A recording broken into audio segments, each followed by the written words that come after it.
안녕하세요. 오늘 저희가 함께 좀 깊게 파고 들어볼 자료는 국제 로타리에 대한 대화록입니다. 아니, 이게 보니까 200개가 넘는 국가에 회원이 120만 명, 클럽만 4만 6천 개가 넘는 조직이더라고요. 상식적으로 생각하면 이렇게 거대한 조직이 한 방향으로 움직이려면 아주 강력한 중앙 통제 시스템 이런 게 있어야 할 것 같잖아요. 그렇죠. 보통은 다들 그렇게 생각하죠. 본사에서 지침을 딱 내리면 전 세계 지사들이 일사불란하게 따르는 그런 방식을 떠올리기 마련이죠. 그런데 오늘 저희가 받은 자료의 핵심은 정반대 이야기를 하고 있어요. 로타리는 그런 방식으로 작동하지 않는다는 거죠. 그래서 오늘의 미션은 바로 이겁니다. 어떻게 이 거대한 글로벌 조직이 강력한 통제 없이 연결만으로 일관성을 유지하면서 굴러가는가? 그 비밀의 작동 방식을 한번 파헤쳐 보는 겁니다. 자, 그럼 한번 제대로 파고 들어볼까요? 좋습니다. 바로 그 지점이 로타리를 이해하는 가장 중요한 열쇠거든요. 자료에서도 나오지만 로타리를 그냥 단순한 행정조직이나 자선단체로만 보면 그 본질을 놓치게 돼요. 그 이면에는 사람과 생각을 잇는 아주 정교한 시스템이 있습니다. 그럼 가장 기본적인 것부터 한번 짚고 가죠. 이 거대한 조직이 공유하는 북극성 같은 게 있을 텐데요. 공식적인 사명이 뭔가요? 네, 물론 있죠. 공식 사명을 보면 우리는 사업, 직업, 지역사회 리더 간의 연결을 통해 타인에게 봉사하고 정직을 추구하며 세계 이해와 친선, 그리고 평화를 증진합니다. 이렇게 되어 있어요. 아, 여기서 흥미로운 게 보통 이런 단체 사명은 무엇을 한다로 끝나잖아요. 근데 로타리는 누가 어떻게를 딱 명시하고 있다는 거예요. 리더 간의 연결을 통해서요. 네, 바로 그 부분이죠. 그냥 좋은 일을 하자는 게 아니라 행동의 주체랑 방법을 처음부터 분명히 하고 있다는 점이 되게 인상적이네요. 근데 세계평화밭의 가치는 사실 너무 거대해서 자칫 좀 공허한 구호처럼 들릴 수도 있잖아요. 이걸 어떻게 구체적인 행동으로 연결하죠? 아, 정말 좋은 지적이세요. 그래서 비전 선언문이 중요해집니다. 비전이 뭐냐면 우리가 꿈꾸는 세상은 다 함께 힘을 모아 지구촌과 지역사회 그리고 우리 자신을 위한 지속력 있는 변화를 실천하는 그런 세상입니다. 이거거든요. 아, 실천. 네, 여기서 바로 그 유명한 실천하는 사람들, People of Action이라는 로타리의 정체성이 나오는 겁니다. 그렇군요. 그리고 그 실천을 위해서 전 세계 로타리안들의 에너지를 한 곳에 모으는 7가지 분야를 정해두었죠. 아, 그 7대 초점 분야 말씀이시군요. 자료에 목록으로 쫙 나와 있던데 솔직히 그냥 읽으니까 금방 잊어버릴 것 같더라고요. 몇 가지만 좀 쉽게 예를 들어 주실 수 있나요? 물론이죠. 그냥 목록으로 보면 와닿지 않아요. 이렇게 한번 생각해보죠. 질병 퇴치라는 목표가 있잖아요. 네네. 이걸 두고 나이지리아의 한 클럽은 소아마비 백신 접종 캠페인을 벌이고요. 인도의 다른 클럽은 말라리아 예방을 위해서 모기장을 배포하는 거예요. 아, 또 지역경제 활성화라는 목표 아래서는 브라질의 어떤 클럽은 여성 가장들을 위한 소액 대출 프로그램을 운영하고 필리핀의 다른 클럽은 농부들한테 새로운 농업 기술을 교육하는 거죠. 와, 그렇게 들으니까 훨씬 입체적이네요. 그러니까 하나의 목표를 향해서 각자 다른 전장에서 싸우는 연합군 같은 느낌인데요. 맞습니다. 결국 이게 중앙에서 통제하지 않는다는 말과 바로 연결되는 거군요. 본부에서 자, 올해는 전 세계적으로 모기장만 배포합시다. 이렇게 지시하는 게 아니라는 거잖아요. 바로 그겁니다. 만약 그랬다면 120년 넘게 이렇게 다양한 문화권에서 조직이 유지될 수 없었을 거예요. 로타리의 본질은 지시와 통제가 아니고요. 전 세계에 흩어져 있는 클럽들이 자발적으로 같은 방향을 바라보게 만드는 연결의 기술에 있습니다. 연결의 기술이라. 표현이 아주 흥미롭네요. 그럼 이제 진짜 본론으로 들어가 보죠. 그 기술의 실체가 뭔가요? 자료를 보니까 크게 세 가지 활동이 핵심인 것 같던데요. 네, 국제협의회, 국제대회, 그리고 심의회요. 맞습니다. 이 세 가지가 로타리라는 거대한 네트워크를 움직이는 세계의 핵심 엔진이라고 할 수 있습니다. 각각 역할과 성격이 뚜렷하게 다르면서도 이게 또 유기적으로 맞물려서 돌아가죠. 그럼 첫 번째 엔진인 국제협의회부터 볼까요? 이름만 들으면 좀 딱딱하고 지루한 회의일 것 같은데요. 그렇죠. 이름만 들으면 그렇죠. 하지만 실제로는 그해 로타리의 심장을 뛰게 만드는 가장 중요한 이벤트라고 할 수 있어요. 비유하자면 전 세계 모든 팀의 주장들을 모아놓고 시즌 시작 전에 갖는 훈련 캠프 같은 겁니다. 아, 훈련 캠프요? 네, 차기 국제 로타리 회장이 감독 역할을 맡아서 올해 우리의 경기 전략은 이겁니다. 즉 그해의 테마와 비전을 발표하고 공유하는 자리죠. 팀 주장들을 위한 프리시즌 트레이닝 캠프라니 비유가 재밌네요. 그럼 거기 모여온 전 세계의 타깃 총재들이 주장인 셈이군요. 네, 근데 거기서 감독이 올해 우리 팀 전술은 이거니까 무조건 따라오세요. 이런 식인가요? 아니면 좀 다른가요? 바로 그 지점이 다릅니다. 만약 일방적인 명령이라면 당연히 반발이 생기겠죠. 자료에서도 강조하듯이 이건 명령이 아니라 공통의 언어와 비전을 만드는 과정이에요. 공통의 언어요? 네, 올해는 희망이라는 가치에 대해 함께 이야기해 봅시다 라고 제안하고 왜 지금 이 시점에 이 가치가 중요한지 함께 토론하면서 공감대를 형성하는 거죠. 아, 그러니까 리더들이 먼저 그 비전에 설득되고 그걸 각자 자기 지역으로 돌아가서 자기만의 언어로 팀원들한테 전파하게 만드는 그런 방식이군요. 맞습니다. 이 과정을 통해서 아르헨티나의 총재와 일본의 총재, 나이지리아의 총재가 다 똑같은 메시지를 품고 각자의 지역으로 돌아가는 거예요. 이렇게 수백 개의 파이프라인을 통해서 하나의 비전이 전 세계 수만 개의 클럽으로 자연스럽게 스며드는 거죠. 이게 바로 로타리가 강요하지 않고 연결하는 첫 번째 방식입니다. 알겠습니다. 리더들의 비전을 공유하는 게 국제협의회라면 두 번째 엔진인 국제대회는 성격이 완전히 다를 것 같아요. 이건 일반 회원들도 참여하는 훨씬 더 큰 행사잖아요. 네, 국제대회는 한마디로 감동과 에너지의 공유가 일어나는 거대한 축제의 장입니다. 축제요. 네, 단순히 지난 1년간 성과 보고하고 박수치는 자리가 아니에요. 자료의 표현을 빌리자면 로타리안들이 서로의 경험을 통해서 연결되는 곳이죠.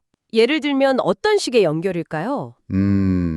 아프리카의 작은 마을에서 우물 파기 프로젝트를 성공시킨 회원이랑 아시아에서 문맹 퇴치 교육 프로그램을 운영한 회원이 만난다고 상상해 보세요. 네. 서로 부스에 들러서 우리는 이런 어려움이 있었는데 어떻게 해결하셨어요? 라고 묻고 그런 아이디어는 정말 좋네요. 라면서 영감을 얻는 거죠. 내가 하는 이 작은 봉사가 사실은 저 지구 반대편의 누군가와 연결된 거대한 움직임의 일부라는 걸 피부로 느끼게 되는 겁니다. 와, 그건 정말 강력한 경험이겠네요. 혼자서는 지칠 수 있는 일도 내가 이 거대한 공동체의 일원이라는 소속감을 느끼면 계속해 나갈 힘을 얻게 되니까요. 근데 한편으로는 이런 생각도 들어요. 이렇게 수만 명이 모이는 행사는 비용도 엄청날 텐데 그 돈으로 차라리 봉사 프로젝트를 하나 더 하는 게 낫지 않냐. 이런 비판은 없을까요? 아주 현실적인 질문이고요. 실제로 그런 비판이 있기도 합니다. 하지만 자료는 이 대회의 가치를 보이지 않는 자산에 투자하는 것으로 설명해요. 바로 동기부여와 자부심이죠. 아, 동기부여와 자부심. 네, 이 대회에서 얻는 에너지와 영감은 그 어떤 규정이나 지침보다 더 강력하게 회원들을 움직이게 만드는 원동력이 됩니다. 여기서 충전된 에너지로 회원들이 돌아가서 더 크고 많은 봉사를 하게 된다면 이건 단순한 비용이 아니라 미래를 위한 가장 효과적인 투자가 될 수 있다는 거죠. 비전을 공유하는 국제협의회, 감정을 공유하는 국제대회, 두 엔진의 역할이 명확하네요. 그럼 세 번째 엔진인 심의회는 어떤 역할을 하나요? 이건 또 성격이 달라 보이는데요. 네, 심의회는 로타리라는 이 거대한 조직이 시대에 뒤처지지 않고 계속해서 앞으로 나아갈 수 있도록 하는 뭐랄까 업데이트 장치라고 할 수 있습니다. 업데이트 장치요? 네, 자료에서는 입법 기능에 비유하고 있어요. 3년에 한 번씩 각 지역 대표들이 모여서 로타리의 운영 규칙, 그러니까 헌법이나 다름없는 정관이나 세칙을 시대의 흐름에 맞게 개정하는 논의를 하죠. 조직의 헌법을 개정하는 회의라. 꽤 중요한 결정들이 여기서 내려지겠네요. 혹시 이 심의회를 통해서 이루어진 대표적인 변화 같은 게 있을까요? 그럼요. 가장 상징적인 예가 바로 여성 회원을 공식적으로 받아들이기로 한 결정입니다. 초기 로타리는 남성들만의 클럽이었거든요. 아, 정말요? 네. 이 결정이 심의회를 통해 이루어지면서 로타리는 훨씬 더 개방적이고 다양성을 존중하는 조직으로 거듭날 수 있었죠. 또 최근에는 클럽 모임 방식을 더 유연하게 바꾸는 등 변화하는 시대상에 맞춰서 조직의 체질을 계속 바꾸고 있습니다. 흥미롭네요. 심의회는 로타리가 120년 넘게 고인물이 되지 않고 스스로를 계속 혁신하게 만드는 안전장치인 셈이군요. 방향을 설정하고 국제협의회, 열정을 공유하며 국제대회, 제도를 정비한다 심의회. 이제 이 세 엔진이 어떻게 돌아가는지 큰 그림은 그려집니다. 맞습니다. 이 세 가지 활동이 서로 다른 주기로 돌아가면서 로타리라는 조직의 방향성과 에너지, 그리고 유연성을 동시에 불어넣는 거죠. 그런데 여기서 또 다른 질문이 생겨요. 국제협의회에서 공유된 그 멋진 비전이 어떻게 각 지역의 수많은 클럽까지 구체적으로 전달될까요?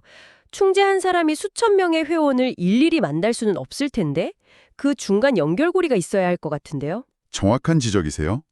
그리고 바로 그 역할을 하는 사람들이 로타리 시스템의 숨은 영웅들, 바로 지역 리더들입니다. 지역 리더? 네. 자료에서는 이들을 지역 코디네이터라고 부르는데 이들의 역할 정의가 아주 인상 깊어요. 어떻게 정의하고 있죠? 이들은 국제 로타리 본부의 지시를 각 지역에 전달하는 관리자, 매니저가 아니라고 분명히 선을 긋습니다. 대신 각 지역의 지구와 클럽이 국제 로타리의 큰 방향성을 자신들의 현실에 맞게 적용할 수 있도록 돕는 조력자, 패실리테이터라고 정의해요. 조력자라. 그게 관리자랑 구체적으로 어떻게 다른 건가요?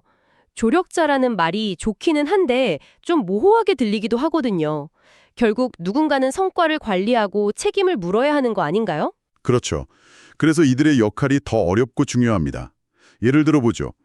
관리자라면 클럽들을 방문해서 왜 올해 회원 증강 목표 달성률이 이것밖에 안 됩니까? 하고 실적을 빠지고 압박할 겁니다. 네네. 하지만 조력자인 지역 코디네이터는 이렇게 접근해요. 요즘 회원 활동에 어떤 어려움이 있으세요? 혹시 다른 지역에서 성공했던 프로젝트 사례를 공유해 드릴까요? 필요한 정보나 본부의 지원이 있다면 제가 연결해 드리겠습니다. 아, 접근 방식이 완전히 다르네요. 문제를 지적하고 질책하는 게 아니라 문제를 함께 고민하고 해결할 자원을 연결해주는 역할이군요. 맞습니다. 이들의 리더십은 직위에서 나오는 권위가 아니라 지원과 소통에서 나오는 신뢰를 기반으로 하는 거죠. 자료의 결론도 바로 이 지점을 향하고 있어요. 강력한 중앙 조직이 아니라 잘 준비된 지역 리더들이 로타리를 움직여 왔다고요. 이제 퍼즐 조각이 거의 다 맞춰지는 느낌입니다. 국제협의회에서 공유된 비전이 총재 연수회 같은 체계적인 교육 시스템을 통해 지역 리더들을 준비된 조력자로 만들고 이 리더들이 현장에서 클럽들을 지원하면서 전체적인 방향을 맞춰가는 방식. 이게 바로 연결의 기술의 완성된 모습이군요. 그렇습니다. 국제협의회에서 시작된 하나의 메시지가 체계적인 연수 시스템을 통해 리더들을 성장시키고 그 성장한 지역 리더들의 지원과 소통을 거쳐서 마침내 전 세계 수만 개 클럽의 구체적인 봉사활동으로 열매 맺는 거대한 선순환 구조. 이 유기적인 연결의 힘이 바로 120년 넘게 로타리를 움직여온 진짜 힘이라고 할 수 있습니다. 오늘 우리는 국제 로타리라는 거대한 조직이 어떻게 통제가 아닌 연결이라는 방식으로 일관성과 자율성이라는 두 마리 토끼를 잡았는지 깊이 있게 들여다봤습니다. 결국 모든 것을 관통하는 핵심은 사람이었네요. 비전을 공유하는 사람, 열정을 나누는 사람, 그리고 현장에서 서로를 돕는 사람. 맞아요. 결국 시스템을 만드는 것도 그 시스템을 살아 움직이게 하는 것도 사람이죠. 로타리는 그 점을 가장 잘 이해하고 있는 조직 중 하나라고 할 수 있습니다. 마지막으로 청취자 여러분께 이런 질문을 던지면서 마무리하고 싶습니다. 여러분이 속한 회사나 커뮤니티는 어떤 방식으로 움직이고 있나요? 어쩌면 우리는 효율성이라는 이름 아래 너무 강력한 통제와 지시를 당연하게 여기고 있는 건 아닐까요? 오늘 살펴본 이야기처럼 때로는 각자의 자율성을 믿고 서로를 돕도록 연결해주는 것만으로도 더 크고 지속 가능한 변화를 만들 수 있지 않을까요? 귀한 자료를 통해 새로운 관점을 얻게 해주셔서 감사합니다.